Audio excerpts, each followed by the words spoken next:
Un jour, mon père m'avait dit que les seuls idiots qui voguaient dans les goulets étaient les morts et les mourants.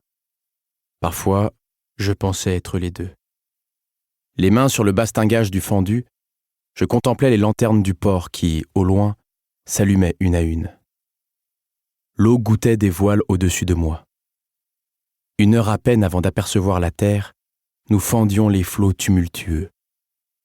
Les membres de notre modeste équipage, sur le pont, affichaient encore un visage blême. Clove se tenait à la barre derrière eux. Les manches de sa chemise tachée relevées sur ses coudes, il laissait tourner les manetons entre ses doigts.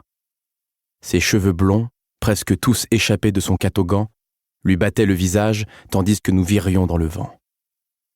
Nous avions choisi Dearne pour 2 raisons.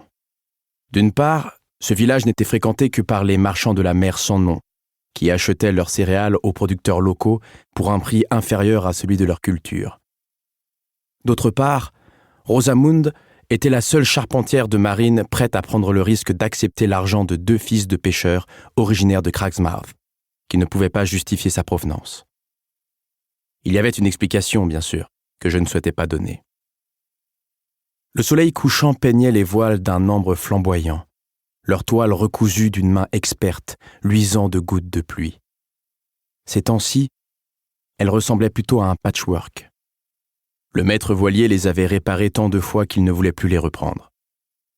Il n'était pas le seul à penser que j'étais fou de tenter les démons de la mer en naviguant sur ce rafiot délabré.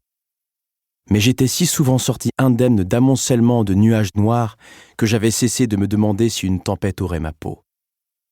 La mer avait eu de multiples occasions de m'ôter la vie. Elle n'en avait saisi aucune. J'ouvris une de mes mains pour observer l'entaille fraîche sur ma paume, à côté d'une série de coupures plus anciennes. La plaie, encore rouge et à vif depuis notre départ en mer, me lançait, tiraillant ma peau. « Fais-nous entrer au port », dis-je à Clove, avant de baisser la tête pour pénétrer dans la coursive derrière lui. En rejoignant les minables quartiers du timonier, j'entendis mon navigateur aboyer des ordres à notre équipage tout aussi minable. La cabine exiguë sentait la moisissure et la fumée de molène qui avait imprégné le bois humide. Mais cette coquille de noix était mon chez-moi depuis 2 ans et demi et se maintenait à flot. J'étais donc mieux loti que la plupart des salopards. Je n'avais plus d'huile pour ma lanterne depuis des semaines, encore un luxe que je ne pouvais pas me payer. Si bien qu'à la nuit tombée, il était presque impossible d'y voir quelque chose. À tâtons, je longeais la cloison jusqu'à la malle calée contre elle. Les charnières rouillées grincèrent quand j'en soulevais le couvercle pour fouiller à l'intérieur. À bord de ce navire, je ne prenais pas la peine de cacher mes cuivrons, car personne n'était assez bête pour me voler. C'était précisément dans ce genre de situation que les histoires qu'on racontait sur moi avaient leur utilité. Lorsque je me relevais, mon reflet apparut dans le miroir rond et fêlé, accroché près de la fenêtre. Des yeux bleus me regardèrent sous d'épais sourcils noirs. Mon visage était plus anguleux que d'habitude, ma mâchoire assombrie par une barbe de plusieurs jours. Malheureusement, nos coffres étaient vides.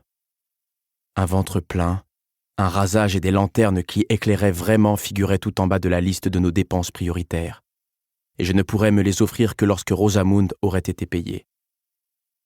Je pris le long étui cylindrique fixé au mur dans lequel je rangeais ma carte et passai la bride par-dessus ma tête pour le laisser reposer contre mon dos.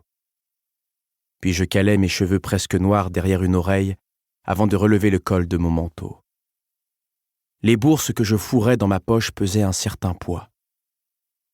Autour de moi, le navire grinça dangereusement en commençant à ralentir l'allure. Combien de traversées des goulets le fendu pourrait-il encore effectuer ? Je l'ignorais, mais cela ne serait bientôt plus un problème. Après un dernier regard dans le miroir, j'époussetai mes épaules. Je ne ressemblais en rien à ces sangs salés qui, partis de la mer sans nom, voguaient sur leurs luxueux vaisseaux et arrachaient de nos mains miséreuses la maigre production des goulets. Toutefois, d'ici 1 mois, nous mettrions le fendu en gage afin que ceux qui le souhaitent puissent en récupérer le bois et la ferraille. Ensuite, nous quitterions le port de Dearne sous un authentique emblème de marchand. Pour continuer à écouter ce livre audio gratuitement, cliquez sur le lien dans la description et vous pourrez l'écouter en entier sans frais grâce à l'essai de 30 jours d'Audible.